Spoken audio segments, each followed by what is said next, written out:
easiest to do to get us to buy local or buy at least USA. One of them is labeling, which I think would be very easy.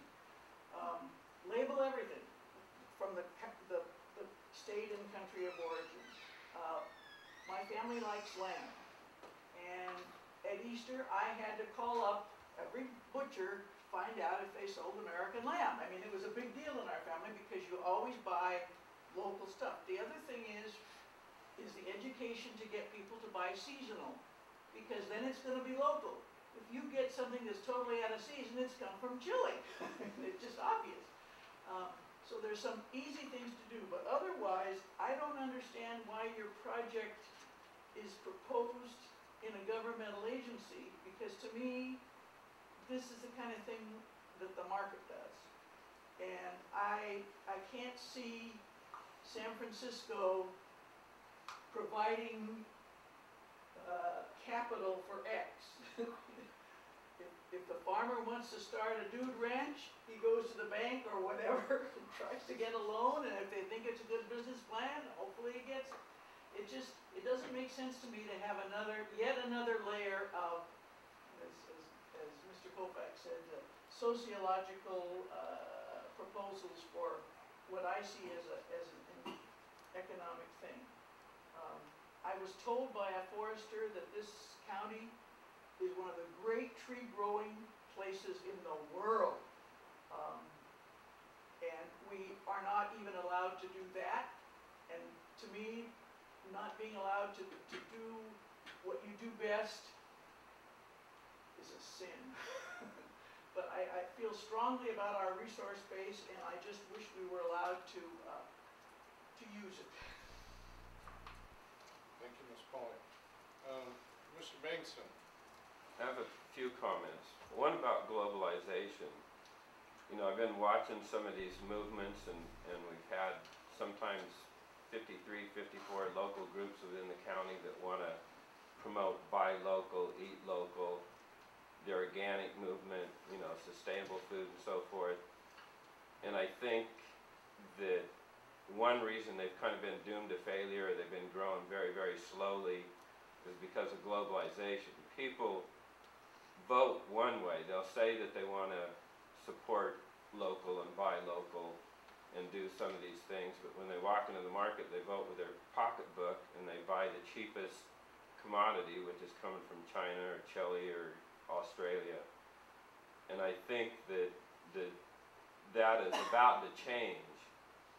At the international level, there's been a realization by a lot of countries that this doesn't make sense. We've had cheap energy and all of a sudden it's getting expensive.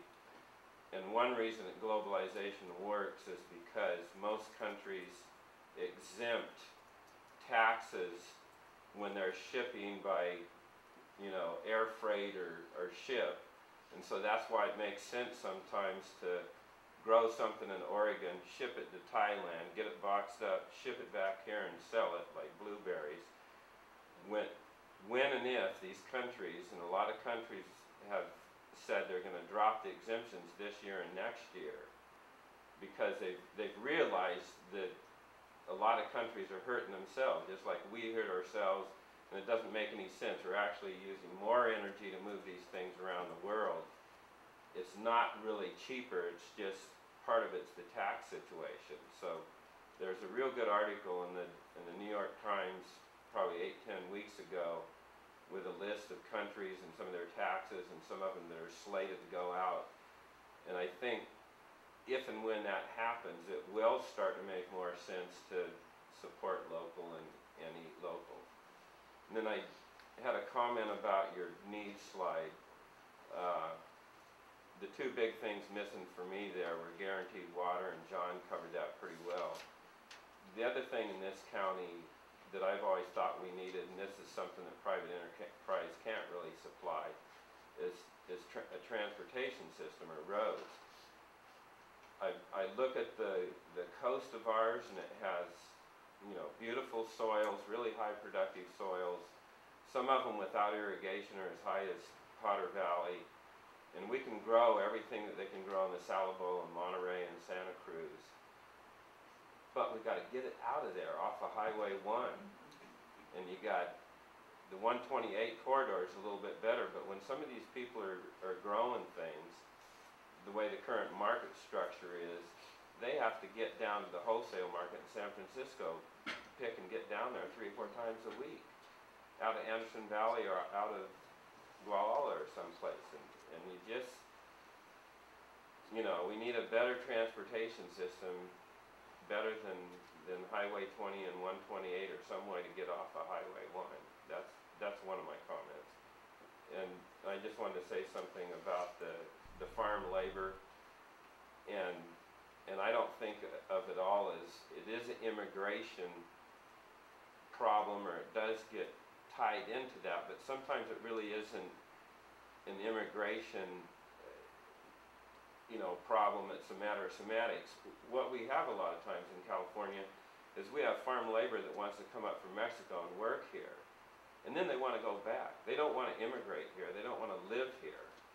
They just want to come up and work, and we've addressed that sometimes in the past with the Bracero program and so forth. And that's kind of what we need in California right now, is we need another farm labor program where we can get labor in and get it out. But because of the whole immigration